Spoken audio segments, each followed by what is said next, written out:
Cyber నేరాల గురించి మనం గతంలో దాదాపుగా ఒక 6 వీడియోలు చేయడం జరిగింది.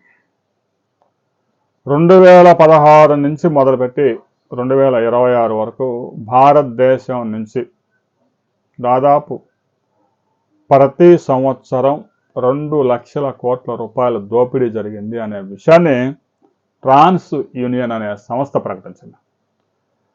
కేంద్ర ప్రభుత్వం ప్రకటిస్తూ ఉంది, ప్రతి సంవత్సరం సైబర్ నేరాల ద్వారా 40,000 కోట్ల రూపాయలు దోచుకుంటూ ఉన్నారు సైబర్ నేరగాళ్ళు అని. కేంద్ర ప్రభుత్వం ప్రకటించే గణాంకాలు ఎవరైతే మోసాల బారిన పడి క్రైమ్ పోలీస్ స్టేషన్లో, సైబర్ క్రైమ్ పోలీస్ స్టేషన్లో కంప్లైంట్ ఇస్తారో వాటి గణాంకాలు మాత్రమే కేంద్ర ప్రభుత్వం ప్రకటిస్తూ ఉంటుంది. ఇక పోయిన డబ్బు ఎలాగ పోయింది, ఇక పోలీస్ స్టేషన్ చుట్టూ ఏం తిరుగుతామని చెప్పేసి వదిలేసిన వారి సంఖ్య కోకొల్లలు. తాజాగా రిలీజ్ అయిన రిపోర్ట్ కనుక మనం పరిశీలిస్తే సైబర్ ఏదైతే ట్రాన్స్ యూనియన్ ఉందో ఆ సంస్థ ప్రపంచవ్యాప్తంగా అన్ని దేశాల్లో సర్వే చేసి భారతదేశంలో సైబర్ నేరాలు ప్రపంచ సగటుతో పోలిస్తే రెట్టింపు, అంటే 100% అదనంగా జరుగుతూ ఉన్నాయి. అంటే భారతీయుల్ని బెదిరించడం అనేది చాలా ఈజీ అయిపోయింది. డిజిటల్ అరెస్ట్ పేరుతో పోలీసు అధికారుల్ని, జడ్జీల్ని, బ్యాంకు నుంచి రిటైర్డ్ అయిన బ్యాంకు మేనేజర్లను కూడా బెదిరించి 100 కోట్ల రూపాయలు దోచుకుపోయారు అంటే మనం అర్థం చేసుకోవచ్చు. ఇక ప్రతి భారతీయుడు చేతిలో 5G ఫోన్ ఉంది, ఇంటర్నెట్ సదుపాయాలు ఉన్నాయి, బ్యాంకింగ్ కూడా ఫోన్ ద్వారానే చేస్తూ ఉన్నారు. ప్రతి నెల 1680 కోట్ల డిజిటల్ ట్రాన్సాక్షన్స్ జరుగుతూ ఉన్నాయి. ప్రపంచంలో ఏ దేశంలో కూడా ఇంత పెద్ద ఎత్తున డిజిటల్ ట్రాన్సాక్షన్స్ జరుగుతున్న దేశం మరొకటి లేదు అని మనం గర్వకారణంగా చెప్పుకుంటున్నా. సైబర్ నేరాల బారిన పడడంలో భారతీయుల్ని మించిన వారు లేరు.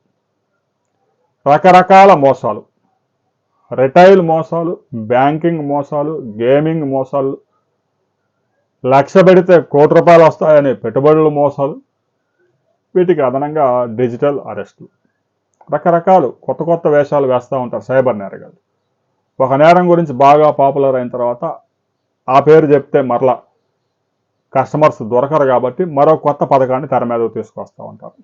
ముఖ్యంగా చైనాలో వేలాది మందిని హైర్ చేసుకొని కొన్ని కంపెనీలు ఇదే పనిలో ఉన్నాయి. సైబర్ నేరాల కట్టడికి సంబంధించి ఆర్బీఐ, కేంద్ర ప్రభుత్వం, ఆర్థిక శాఖ, రాష్ట్రాల పోలీస్ శాఖలు ఎంత ప్రయత్నాలు చేసి ప్రచారం చేస్తూ ఉన్నా కూడా సైబర్ నేరగాళ్ళు ఎప్పటికప్పటికీ కొత్త ఎత్తులు వేస్తూ భారతీయులను దోచుకుపోతూ ఉన్నారు. మన గతంలో కూడా చాలా అలర్ట్ చేశాం రాష్ట్ర ప్రభుత్వాలు, కేంద్ర ప్రభుత్వాన్ని. కేంద్రం కూడా అనేక చర్యలు తీసుకుంటూ ఉంది. కానీ సైబర్ నేరాలు పూర్తిగా అదుపులోకి రావాలి అంటే ప్రజల్లోనే అవేర్నెస్ పెరగాలి. ఇక డిజిటల్ ట్రాన్సాక్షన్కి సంబంధించి కూడా అనేక బ్యాంకులు రకరకాల ఆంక్షలు పెడుతూ ఉన్నాయి. ఏదైనా ట్రాన్సాక్షన్ చేస్తే పెద్ద అమౌంట్ కనుక అయితే బ్యాంకు నుంచి ఫోన్ కాల్ వస్తుంది.